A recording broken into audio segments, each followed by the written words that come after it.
Vous en êtes encore à chercher une idée de business pour vous lancer dans l'entrepreneuriat. Mais malheureusement, vous cherchez l'idée de génie. L'idée de génie, vous avez largement le temps de la trouver. Mais de toute façon, l'idée de génie, peut-être que vous ne l'aurez jamais, que vous n'aurez qu'en fait qu'une idée de business que vous allez personnaliser. Vous ne réinventerez pas la roue, vous allez juste y mettre votre patte, votre personnalité, votre savoir-faire, votre expertise pour pouvoir changer l'aspect ou la valeur perçue. Mais pour l'instant, il vous faut déjà trouver une idée de business pour vous lancer dans l'entrepreneuriat, que cela vous serve de tremplin pour votre idée de génie par la suite. Sachez que vous pouvez en fait trouver tout un tas d'idées de business chez votre voisin. Imaginez-vous dans cette rue, il y a tout un tas de personnes qui habitent, vous avez tout un tas de voisins. Ces voisins, ils ont des besoins, des attentes, des obligations, des contraintes, des problématiques qu'ils souhaiteraient voir résolues. Et vous avez la possibilité, en ouvrant les yeux et en regardant un petit peu les choses différemment, de trouver tout un tas d'idées de business et très rapidement chez votre voisin. Prenons l'exemple des enfants. Vos voisins ont des enfants. Les enfants, c'est un marché qui est porteur dans la mesure où il est sur du long terme. Il y a des enfants aujourd'hui, il y en aura dans 100 ans. Donc vous avez la possibilité d'apporter peut-être quelque chose sur ce marché-là.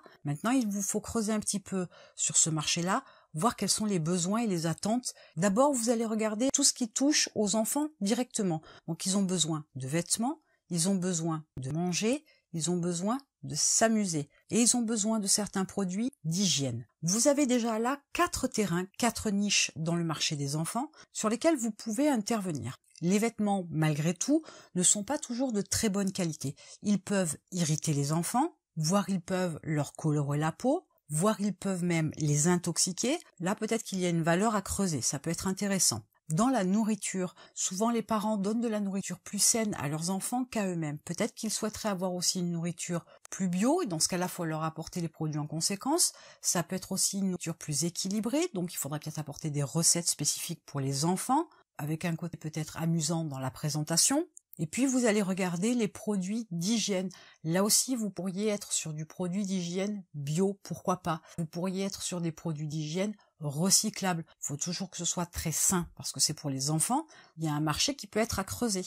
Quand vous allez regarder aussi les jouets, c'est la même chose. Proposer des jouets qui permettent à l'enfant de ne pas s'étouffer, donc ne puisse pas l'avaler, qu'il ne puisse pas le manger, qu'il ne puisse pas non plus s'intoxiquer avec une peinture ou se faire mal à la bouche par exemple avec une écaille de plastique ou de bois, peu importe. Chaque nécessité dont a besoin un enfant, du moins dans ses premiers besoins et dans les besoins d'enfants bas âge, il y a tout un tas de possibilités, il y a tout un tas de marchés à creuser. Donc ces fameuses idées de business, vous les avez déjà. Maintenant, bien évidemment, il faut faire des recherches et voir ce qui va vous attirer, ce qui va vous intéresser, ce qu'il y a possibilité d'apporter ou pas. Maintenant que vous avez vu tout ce qui touche directement l'enfant, vous pouvez prendre un peu de recul. Voyons ce qui touche aussi et peut-être un petit peu les parents.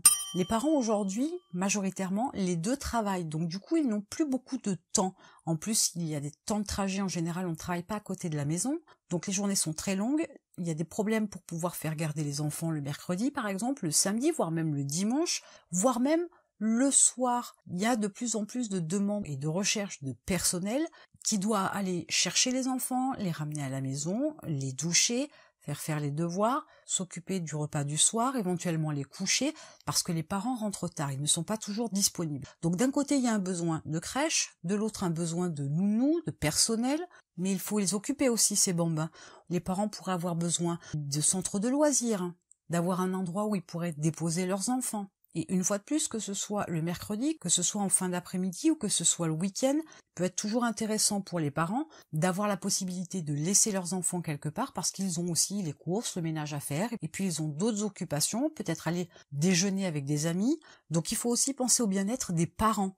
L'un ne va pas sans l'autre. Et puis aussi, il y a les enfants qui ont des années scolaires difficiles parce qu'ils ont du mal à apprendre, mais difficiles aussi parce que les parents ne sont pas toujours là pour pouvoir faire le suivi des devoirs. Les parents n'ont pas toujours le niveau pour pouvoir suivre les devoirs de leurs enfants arrivés à un certain stade. Donc les parents sont aussi en recherche de personnes qui pourraient fournir des cours à leurs enfants, alors que ce soit à domicile ou que ce soit à distance, peu importe. Mais là aussi, il y a un vrai besoin, il y a une forte demande et de plus en plus importante parce que les parents ne sont pas disponibles. Vous voyez déjà qu'en regardant ne serait-ce que les enfants, il y a déjà pas mal de possibilités, il y a déjà pas mal d'idées de business à creuser.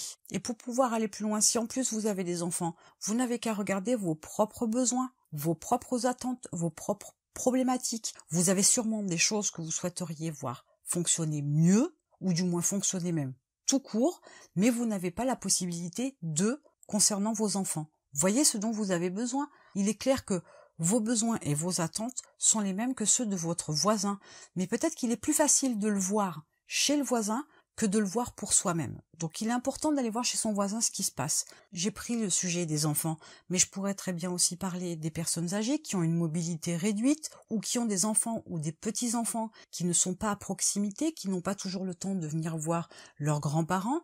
Mais ces personnes-là, elles ont besoin aussi de sortir, elles ont besoin d'être accompagnées chez le médecin, elles ont besoin d'avoir leur livraison de courses par exemple, elles ont besoin de petits dépannages ponctuellement. Il y a tout un tas de choses qu'elles ne peuvent pas faire, donc si elles ne peuvent pas le faire, forcément il y a un besoin, forcément il y a une attente, forcément il y a un marché. Et toutes ces activités-là, toutes ces idées de business, elles peuvent être digitalisées. Les cours, ils peuvent être faits à distance, j'en parlais tout à l'heure. Mais les loisirs, c'est la même chose. Peut-être qu'il y a la possibilité de mettre en place un site qui permette d'apprendre aux parents à mettre en place certaines activités, certains loisirs, ou de leur indiquer certains centres, ou de vous-même créer des centres que vous allez promouvoir sur votre site. Et là, justement, je prends l'exemple pour rebondir sur une chose qui est très importante.